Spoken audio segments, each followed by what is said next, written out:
E agora a gente vai para mais um painel. Eu vou chamar agora ao palco a Renata Camargo, ela é CEO da Black ID, e o Anderson Bars, ele é da Escola do Caos. O tema do painel é De olho nos negócios e suas mudanças contínuas.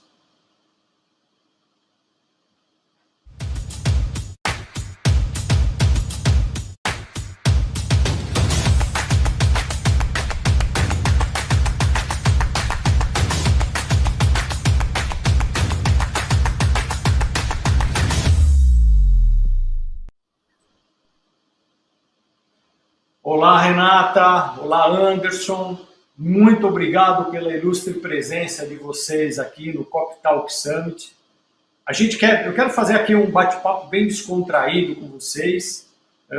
Vou fazer algumas perguntas. Se alguém tiver algo a acrescentar, pode falar. Quero deixar vocês aqui bem à vontade aqui com a gente. Tá? Vamos começar, que esse é um tema, eu tenho certeza que a gente vai ter muita interação com o nosso público. Aqui a gente vai falar mindset, liderança, futuro, esses novos cenários do mercado, comunicação e humanização. Então eu quero começar com uma pergunta para a Renata. Renata, o mercado vive constantes mudanças e estar atento a isso tem se tornado cada vez mais importante. Qual o diferencial dos negócios que se destacaram atualmente? Como é possível conquistar os holofotes?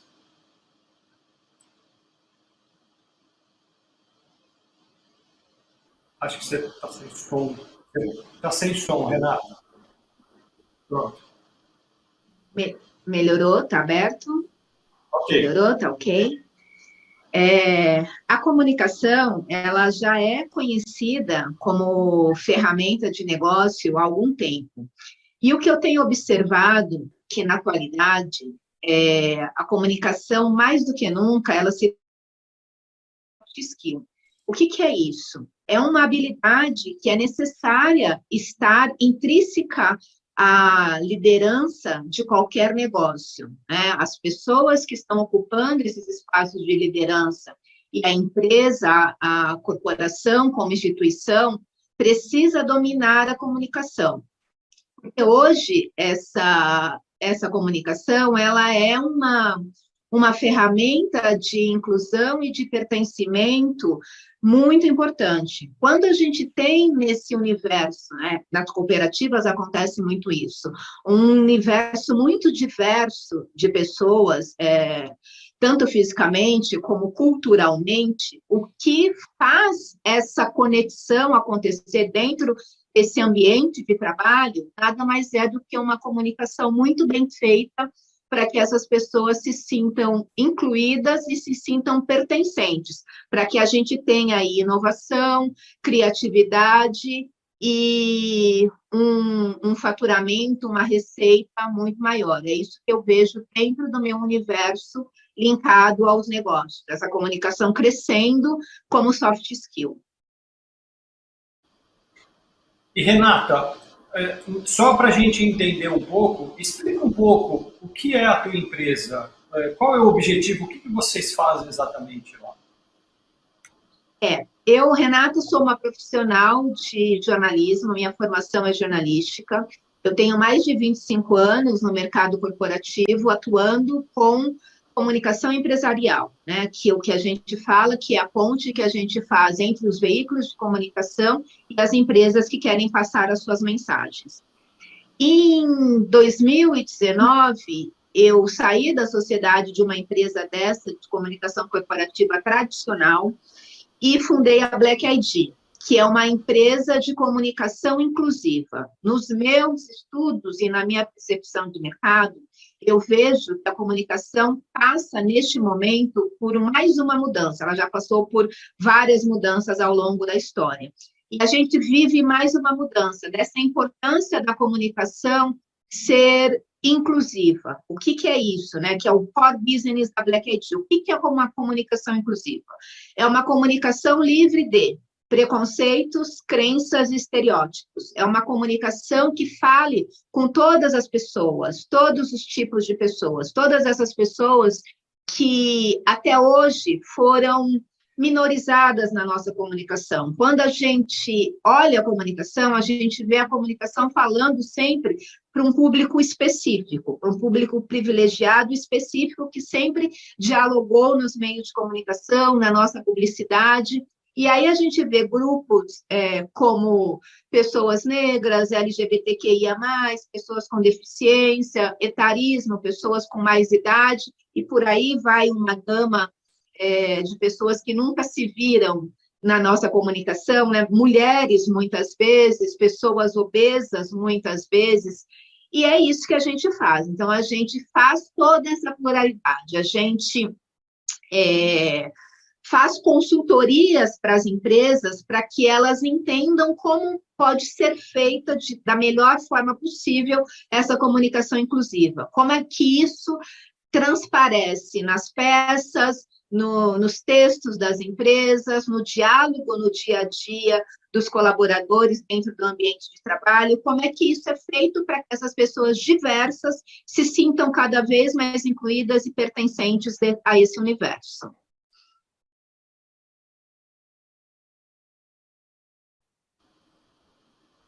Bacana, Renata.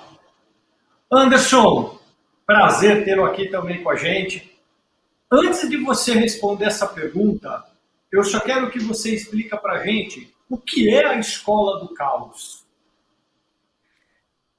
Bom, antes de mais nada, é um prazer enorme estar aqui com vocês nessa manhã, né, falando com esse universo tão importante do cooperativismo, né, que impulsiona esse país em muitas frentes. Então, obrigado pelo convite, que a gente possa estar conectado tantas outras vezes.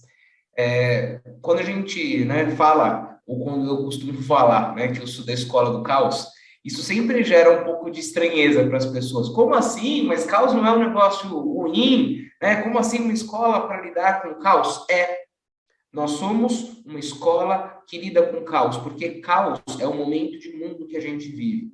Recentemente eu tive a oportunidade no evento de ouvir o ex-CEO da Nintendo Norte América falar o seguinte: ele dizia que se a gente acha que a nossa vida está atribulada, é que a gente não consegue muitas vezes ter previsão do como serão os nossos próximos anos. Ele disse que o momento que a gente vive hoje talvez seja o mais tranquilo das nossas histórias, porque caos é movimento que precede todo o ambiente de transformação, todo o ambiente de inovação. Muitos dos produtos que a gente usa hoje foram inventados em situações de caos. Quando a gente fala a respeito da pandemia, por exemplo, né? Olha o tanto de coisa ruim que a pandemia trouxe, com toda certeza, mas olha o tanto de coisa boa que ela também trouxe, né? Possivelmente, há 2 anos atrás, dificilmente a gente organizaria um evento como esse online, né? Porque a gente estava habituado com outros padrões. Se não fosse a pandemia, a gente não teria evoluído em teletrabalho, né? Então, lidar com o caos é uma habilidade fundamental para que todas as organizações consigam se reinventar e se manter relevantes nesse momento de mundo que a gente vive, e é o que vai acontecer pelos próximos anos também. E a gente faz isso atuando com liderança e com inovação, que são os 2 grandes motores de transformação de qualquer companhia, de qualquer cooperativa e assim por diante. Então, a gente não acha o caos ruim, não. Basta a gente saber lidar com ele. Oh, excelente, excelente colocação. E eu faço para você a mesma pergunta que eu fiz para a Renata. Qual é o diferencial dos negócios que se destacam atualmente? Como que é possível a gente conquistar os holofotes? Vamos lá. A gente gosta, né, de falar aqui na Escola do Caos sobre como que nessa era, né, de economia de atenção que a gente vive, a gente pode ser implacavelmente relevante. Então, assim, muitas vezes quando a gente vai falar de consumidor final, a gente tem menos de 3 segundos para conquistar a atenção de alguém quando a gente está falando a respeito de mídia, por exemplo. Então, o que me torna relevante? E falar a respeito disso, né, falar a respeito de negócio que entende o seu papel no desenvolvimento do mundo, né? Então, o ESG não é tema, né, só da moda. A gente está falando, por exemplo, de que a geração que está entrando no mercado de trabalho agora, a geração Z, segundo dados da Deloitte, é uma geração que dá maior importância para propósito e impacto que aquela empresa gera no seu meio do que para salário, por exemplo. Né? E quem fala a respeito disso é a Deloitte. Então, se eu quero ser uma companhia que realmente destaca, eu tenho que pensar no bem genuíno que eu estou causando, eu tenho que pensar, né, no como que eu gero e extravaso esse bem também para as pessoas que fazem parte desse negócio. E, além disso, eu preciso pensar no tipo de experiência que eu levo para o meu cliente. Né? Hoje em dia, todo mundo usa o Waze, usa iFood, usa Mercado Livre, usa Uber, com experiências que são experiências completamente transparentes. Há algum tempo atrás, a gente comparava uma empresa, a gente comparava uma cooperativa com o seu concorrente direto. Hoje não é assim. Eu acabei de fazer uma compra no Mercado Livre, por exemplo, que brotou na porta da minha casa dali 2 horas, e em seguida eu estou falando com alguém de qualquer uma das cooperativas que está aqui. O meu nível de exigência vai ser o mesmo com você dessa experiência digital que eu acabei de ter. Né? Então, é olhar para o tipo de experiência que eu estou gerando para o meu cliente, é olhar para o bem, né, que eu estou fazendo, e olhar para como eu cuido das nossas pessoas. Parece até óbvio de falar, né? Mas muita gente ainda não faz, e tenho certeza que vocês sabem disso. Bacana, bem interessante. E Renata, na sua opinião, como que a gente consegue conciliar lideranças disruptivas com ambientes conservadores? Essa diferença. Como vencer essa barreira e apostar nessa transformação? Isso é primordial. Se a gente não tiver essas altas lideranças engajadas nesse momento de disrupção, desse momento de transformação, isso não acontece. O que a gente faz aqui dentro da Black ID? Então, a gente tem hoje um mercado de trabalho muito focado na diversidade. Então, essas lideranças já entenderam que diversidade traz inovação, traz criatividade, traz crescimento para o negócio. Só que quando a gente fala de trazer essas pessoas e colocá-las no mesmo ambiente, a gente fala de deixar essas pessoas se sentirem confortáveis. Então, a gente fala de inclusão e a gente fala de pertencimento, que são coisas diferentes. É aí que entra muito fortemente a alta liderança. Então, primeiro, antes do que todo mundo dentro da cooperativa ou dentro da organização, essa alta liderança precisa entender isso que a gente estava falando no painel anterior, né, nessa sustentabilidade, nessa sigla ESG, e dentro dessa sigla, o S de social, que é onde entra essa diversidade. Então, isso precisa estar de uma forma muito transparente para que essa situação se cascateie. Então, a alta liderança é ponto primordial. Se a gente não tiver essa liderança do nosso lado, entendendo esse momento de transformação e qual é o papel dela, que é um papel de aliada nesse momento de transformação, de mostrar para toda equipe, para todo time, para toda cooperativa, para toda a companhia, que eles estão dentro desse jogo e gostariam que todo mundo seguisse eles nesse jogo, a história não funciona. Então, se a gente não tiver uma liderança engajada, nada funciona. Então, no meu ver, o que eu tenho feito hoje muito são essas conversas, esses diálogos, esses treinamentos, o workshop com essa alta liderança, para que eles façam isso, nisso que é a minha especialidade, usando essa comunicação inclusiva, essa linguagem cada vez mais inclusiva. Nisso, eles têm todas as pessoas que estão ali fomentando o negócio para eles, se sentindo representadas, né? Tendo o seu lugar de fala, a sua escuta empática. Então, resumindo, a liderança é primordial, sem ela a gente não vai para lugar nenhum. Maravilha. E para você, Anderson, como que a gente concilia essa disrupção em ambientes conservadores? Tem uma palavra que sempre me vem à mente, né, que é o seguinte: as pessoas confundem, acho, um pouco dessas questões, né? Confundem conservadorismo e tradição com necessidade de burocracia. Burocracia por si não é ruim, mas como que eu faço para ter uma empresa, né, que não tem excesso de burocracia? Eu tenho sintomas que são sintomas, né, clássicos de ambientes em que não existe confiança. Então, quando eu tenho ambientes em que a burocracia, né, ela é exagerada, existe muita necessidade de articulação política, né, existe lentidão no processo de tomada de decisão. Todos esses são sintomas de um ambiente em que o que está por trás disso é falta de confiança. Eu tenho burocracia porque eu tenho uma pessoa para controlar aquela outra que faz o controle, que controlou o que o outro fez, percebe?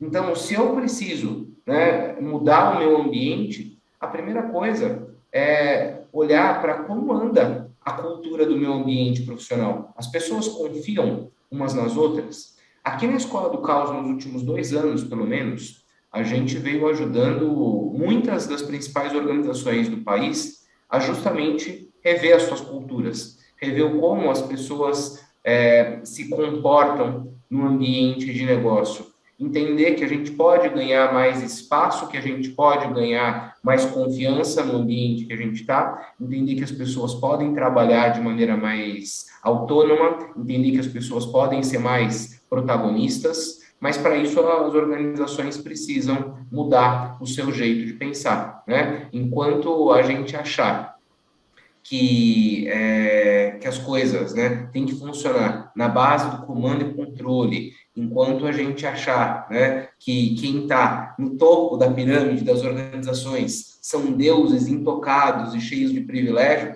a gente não vai conseguir avançar, né? Então, esse é o meu jeito de pensar a respeito do processo de transformação, que a gente seja capaz, né, de olhar a nossa empresa, a nossa cooperativa como um time, fazer as coisas acontecerem com confiança, dando espaço, dando autonomia para as pessoas. Aí a gente consegue começar esse processo de transformação, esse processo de evolução. Bacana. E quando a gente está falando aqui de conservadorismo, a gente ainda tem aquela imagem da cooperativa ser muito conservadora. Mas eu acredito que isso está mudando. A gente teve essa apresentação dos hubs, então a gente percebe que as cooperativas já estão mudando esse conceito. Então, eu acho que tudo isso que vocês estão falando é uma evolução do mercado. Então as coisas vêm acontecendo e a tendência, eu acho que é ser mais disruptivo. Eu tenho uma outra questão aqui que eu acho que é também fundamental. Vocês acham que investir na comunicação, tanto interna quanto externa, é o futuro para essas empresas e para as cooperativas? Renata, o que você acha? Sim, como a gente já apontou aqui no início, a comunicação, mais do que nunca, ela é uma ferramenta estratégica para o negócio, né? Então, eu estou nessa história de comunicação desde a década de 90, né? Eu saí da Casper Libero em 95. E quando eu entrei no mercado de trabalho, a comunicação dentro da empresa, ela não era tão estratégica como ela é hoje, ela foi crescendo. Hoje, quando a gente vê a comunicação, ela está sempre ligada ao CEO, ou ligada ali a uma diretoria de marketing, a uma diretoria de recursos humanos. Então, ela é ligada à primeira pessoa da empresa, digamos assim. Então, a empresa já entendeu, a cooperativa já entendeu que falar com o seu público interno, para que ele esteja sempre mais engajado, para que ele entenda qual é o propósito daquela marca, né? Como o Anderson disse agora, as pessoas elas entram no mercado mais do que nunca por propósito. Então, quando elas escolhem uma cooperativa ou uma empresa para estar embaixo desse guarda-chuva, elas querem entender qual é o propósito. E como que elas entendem qual é o propósito daquela marca? Pela comunicação externa que a marca faz de recrutamento de talentos, Uma marca se posiciona com questões que estão no topo dessa cadeia do mundo, né? Questões que sempre são questões de caos, como o Anderson coloca, questões que são questões polêmicas, que essas pessoas estão muito ligadas e elas querem saber o que aquela organização pensa a respeito daquela questão, que não é simples. Então, isso está muito ligado à comunicação que se faz. E quando a gente pensa em comunicação, antes da comunicação externa, do que vai para a rua, essa organização ela precisa pensar no seu primeiro público, que é a comunicação interna. O primeiro público de defesa daquela marca, daquela corporação, é quem já está lá trabalhando. Então, o que eu digo é, não adianta uma empresa fazer uma peça publicitária externa, cheia de diversidade e inclusão, com linguagem inclusiva, dizendo que aquilo faz parte do dia a dia. E aí, quando você olha para a empresa não tem uma pessoa negra na liderança, a empresa não tem uma pessoa com deficiência, não tem uma pessoa LGBTQIA+, a empresa não tem nada daquilo que está na peça publicitária dela. Então, isso é o que a gente chama hoje de washing diversity. Então, isso é o que a gente chama de telhado de vidro. É onde a comunicação falha. Você vende uma reputação, uma imagem, que quando você olha mais de perto, aquilo não funciona. Isso é muito, muito perigoso dentro de comunicação.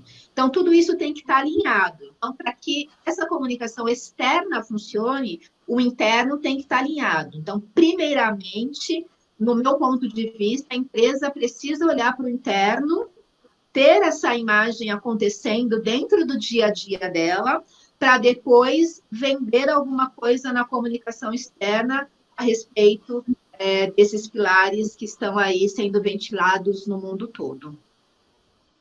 Mas, Renata, isso que você está falando, eu acho que hoje, antes as empresas faziam isso e era mais difícil de você observar. Hoje é aquela coisa, é o telhado de vidro. Hoje é difícil, acontece isso, mas as pessoas acabam percebendo e vê que é um marketing que não funciona, né? É da boca para fora somente, né? É isso mesmo. Hoje, cada vez mais, é mais perceptível essa maquiagem que as empresas fazem. Por quê? Porque a comunicação ela é muito mais veloz. Então, a gente tem hoje redes sociais, a gente tem o Google, que você joga ali e em 2 segundos você tem a resposta, você tem imagens daquele dia a dia muito mais presentes nas redes sociais, colocadas exatamente por quem está dentro da instituição. Você tem um canal corporativo, uma rede social corporativa, que é o LinkedIn, que tem muita força e as pessoas ali conversam muito sobre isso. Então, essa maquiagem, cada vez ela dura menos. A empresa pode até tampar, mas eu posso te dizer que essas maquiagens, elas duram no máximo 5 segundos. E aí a coisa fica muito mais complicada do que é. E aí a gente entra no Anderson, no gerenciamento do caos, porque vira um caos. É isso aí. E para você, Anderson, e o caos? Como que é a comunicação aqui para as empresas? É o futuro? Acho que cada vez que a gente para discutir esse tema, né, e eu lido muito com cultura no meu dia a dia. E cultura, né, fazer um processo de transformação cultural de uma organização, de uma cooperativa, seja lá como for, tem 3 fases importantes, né, que é comunicar, comunicar e comunicar, né? Então, a comunicação é base desses processos de transformação cultural. E é muito engraçado, porque se a gente voltar 10, 15 anos no tempo, a gente vai se recordar, né, dos momentos em que os consumidores começaram a ficar mais empoderados nas redes, né? Porque antes a gente estava triste com alguma marca que nos prestava algum tipo de serviço, a gente ia chorar em casa, né? Para os nossos familiares, para os nossos parentes, e muitas vezes nós, como consumidores, não tínhamos todo o poder e toda a força necessária para enfrentar os gigantes da indústria. E o mesmo que a gente viveu no mercado de consumo está acontecendo agora com as relações que são as relações profissionais. Então, semana passada, eu vi pelo menos uns 2 posts de empresas que começaram a ser drasticamente canceladas por conta de funcionários desligados que foram no LinkedIn e falar, então, sabe o que aquela empresa XPTO prega a respeito daquele tema? Vou contar que dentro, no dia a dia, não é absolutamente nada assim, e essas empresas começam a sofrer ondas de cancelamento. Então, assim como os famosos, né, sofrem as suas ondas de cancelamento vez por outra, chegou o momento das empresas também passarem por esse movimento antropológico de cancelamento digital que a gente vive. Então, se aquilo que você faz não é genuíno, você vai colher os dissabores desse negócio. Então, enquanto os conselhos de administração não entenderem, né, que não é só o lucro que está na mesa, e eu preciso de pessoas guiando organizações que também tenham esse senso de propósito transformador, as coisas não vão avançar. E quem não fizer esse avanço acontecer, vai pagar seus preços por isso. É bem interessante.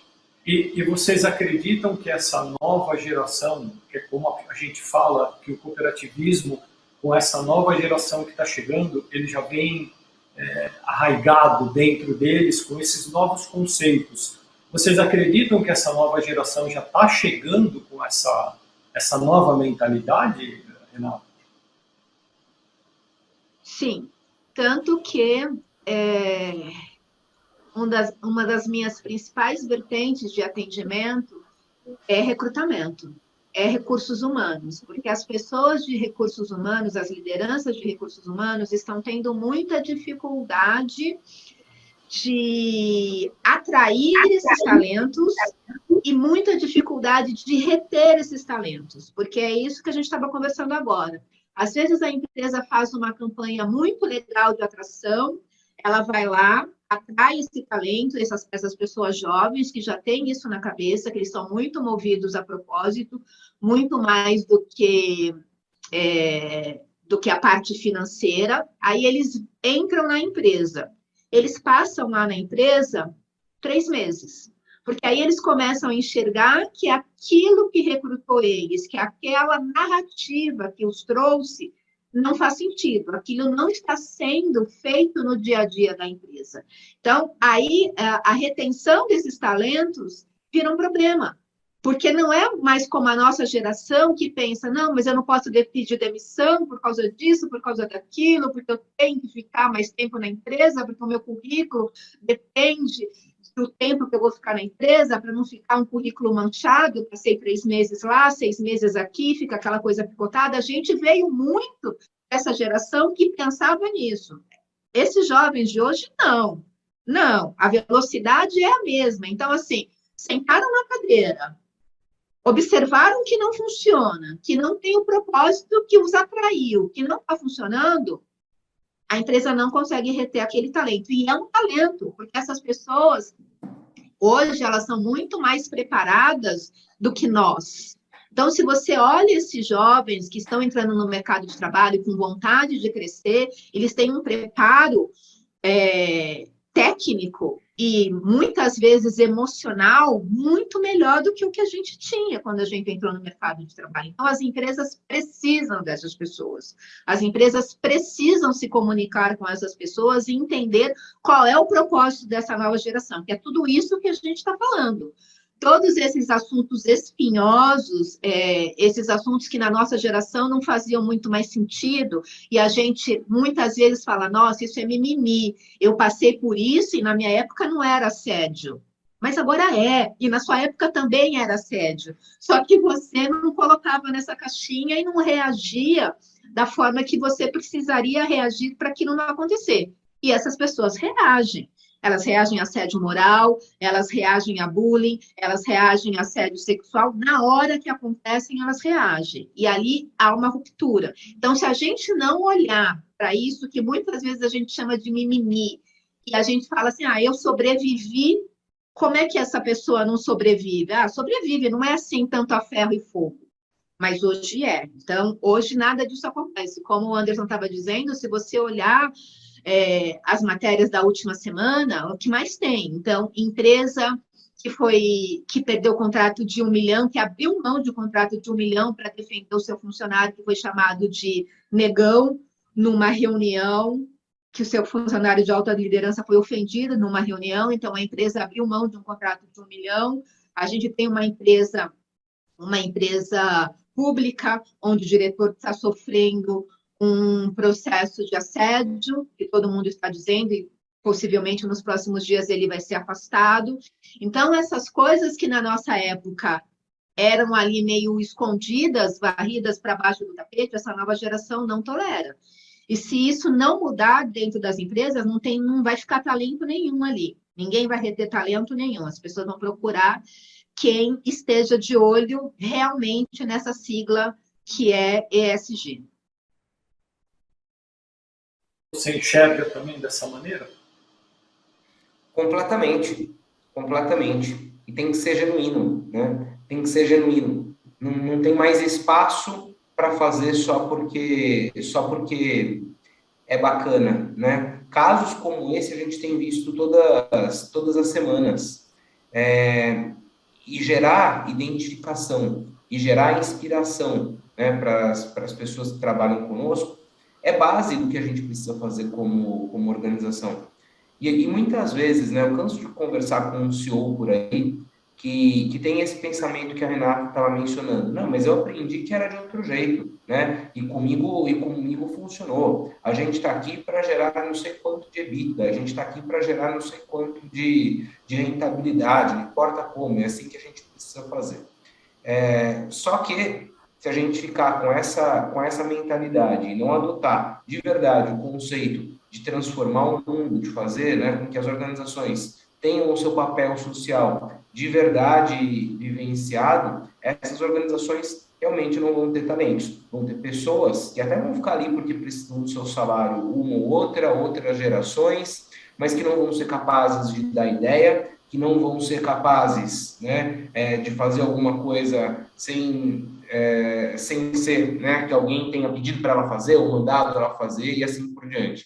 Organizações que têm pessoas inspiradas com o propósito daquela organização e que se sentem realmente identificadas são organizações que têm taxas de produtividade de 225%. E esse é um dado da Bain Company, né? Então, organizações em que eu tenho as pessoas simplesmente satisfeitas, que olham ali para o seu salário e falam, ok por trabalhar aqui, é uma relação de troca, né? Combinado é entregue. Ou seja, você me contratou para isso, eu vou fazer isso, você vai me pagar isso, está tudo certo. Organizações que têm pessoas inspiradas pelo bem que aquela organização faz, pelo poder de transformação que essa organização tem, que são genuínas, que têm pessoas identificadas com o propósito, são organizações que têm taxas de produtividade de 225%. Né? Então, às vezes, a gente acha que é só bonito falar, mas os números estão aí para mostrar que se a gente tem uma atitude genuína, isso também, de outras maneiras, agrega valor para o negócio. Né? Muito bacana. É um tema bem interessante, acho que a gente pode ficar aqui falando por muito tempo, mas infelizmente a gente está com o tempo terminando já. Eu quero uma palavra final de vocês para passar tudo isso que a gente conversou aqui, para passar para quem está assistindo e realmente para tentar fazer essa mudança que a gente conversou aqui nessa nossa apresentação. Renata, 1 minuto para você dar essa explanação final aqui para a gente. A minha palavra é inclusão.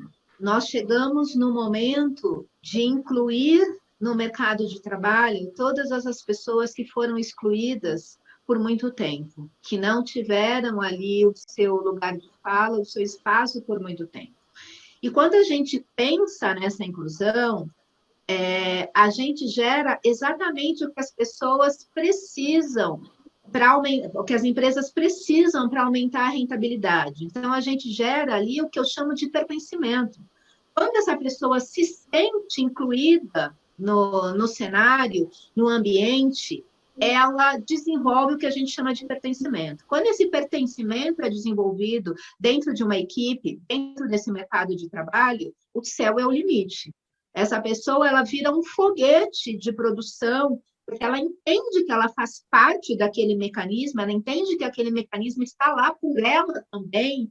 Então, a inovação e a rentabilidade dessas companhias, isso não é a Renata que está dizendo, não. A gente vê pesquisas da McKinsey, da Deloitte, pesquisas da Boston, tem pesquisas aí, para quem quiser comprovar isso em números, como o Anderson estava falando, em todos os sentidos. Então, isso não é a Renata que está falando, não, são as pesquisas que comprovam. Então, quando a gente tem uma inclusão genuína, a gente consegue despertar nas pessoas o pertencimento. E o pertencimento é o canal para que essas empresas se tornem mais rentáveis. Maravilha. Anderson, você. Bom,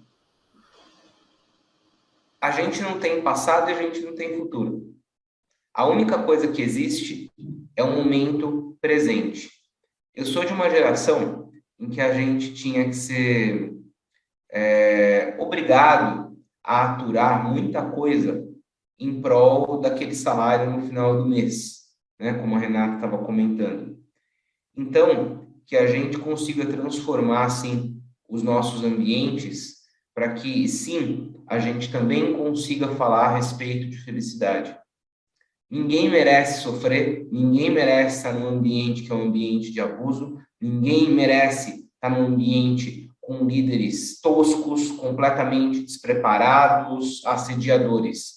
E é nosso papel fazer essa transformação acontecer, para que no final das contas a gente consiga ver a nossa vida como integral e ser feliz hoje com o que a gente faz para fazer com que o trabalho e vida andem em equilíbrio. A gente está num momento de mundo absolutamente desafiador. As taxas de burnout crescem ano após ano, principalmente depois da pandemia.